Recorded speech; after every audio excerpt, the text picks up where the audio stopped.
پشتی 7 سالان جی شورشا سوریه و همی قربانین که ولاتین کردستان سوریه دان و هنجی ددن سرباری سیاست و کریارن پیده لسر انجمن اجتماعی کردی و اندام و سرکردین وی و دوزا کردی و کردان بگشتی جدما کو بو وکالت و زورا چکان دورن کردی بریوت بر ورینه دا تو آلی و تفگرا کردی کو در فتا زیرین بوب دست خستنا مافی کردان بدست بینن ایرو پیده هر تشت را دستی رژیم اسد کر. ابراهیم برو اندام کمیته پیوندین در وی انجمن اجتماعی کردی لسوریه جه درک مدیای کردی را اشکره کر کود سردان انجمن اجتماعی کردی یاداوی ده با روسیه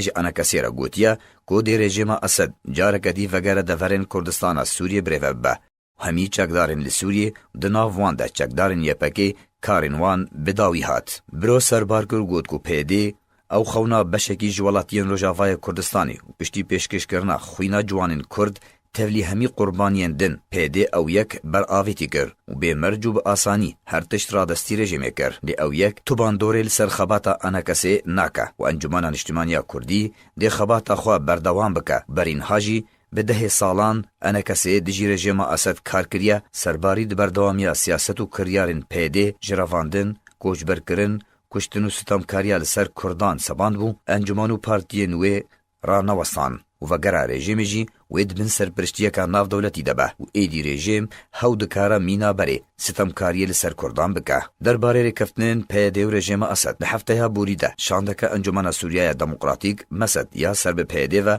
به سروکاتی الهام احمد و دیرار به رژیم اسد رجویان و لسر پلان رادست کرنا هرما کردستان سوریه رکفتنا خواه بداوی آنین و تنی رگهاندنا کردی بحثا ویکی کر بیکو مدیای رژیم اسد یک داخویانی درباری درخه. ده همان مجرا ریکفتنو پیوندی و را دست کرنا دورین کردی بو رژیمه وک نشانه که دوباره وگره رژیم اسد بو دورین کردی پارتیای کیتیا دموکراتیک بریا دمکی ناوی اسایش اخوا گوهرتن و گراندا مینا همان ناوی که رژیم اسد بریا 2011 بکارتانی هر دوی درباره ده جدر نخوجهین سوری بریانها اشکره کرون که سرکرده گشتی چکدارین یپکی سیپان همو لگل پارێزەرێ حەسەکێ یە سەر برێژێمێ ve civiya bû li gorî heman jê deran hemû soz dabû parêzerê Hesekê gorê li ber penaberên ku dixwazin xweş bû hilbijartinên 16 meha bê yên encûmenên xwecihî hilbijêrin herwiha rêzan Hedo jî rawêjkarê berê reghandina çekdarên YPG